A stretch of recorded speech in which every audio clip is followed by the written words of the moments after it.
Vous avez étudié ce cas sans frottement dans la playlist Calcul semi-graphique sans frottement où toutes les forces en A, B et C étaient perpendiculaires à AC. Que se passe-t-il si on prend en compte le frottement de translation entre 2 et 3 et le frottement de rotation entre 4 et la structure?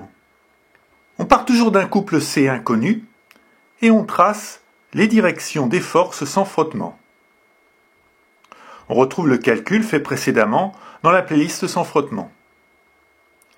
On définit alors la direction des forces aux extrémités de 2 et 3 en ayant constaté, grâce à l'esquisse paramétrée, que dans cette position, AC diminue quand 1 tourne dans le sens indiqué. On en déduit alors la direction de la force en A, qui bien sûr n'est plus perpendiculaire à AC. On peut mesurer alors le bras de levier de la force en A par rapport à O, puis calculer A, et enfin calculer les forces de contact entre 2 et 3, c'est-à-dire au point nommé J et K.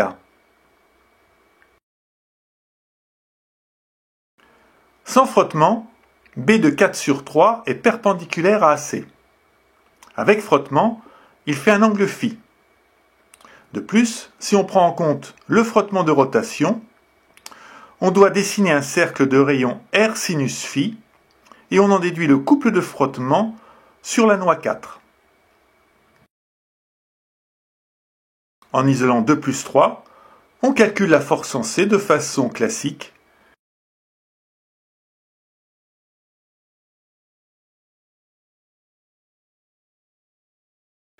Et ensuite, le couple transmis en D.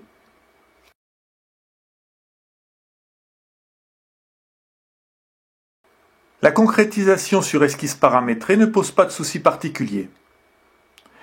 À noter qu'à la différence avec le calcul sans frottement, 2 segments de longueur identique ont été créés entre A et C pour matérialiser J et K.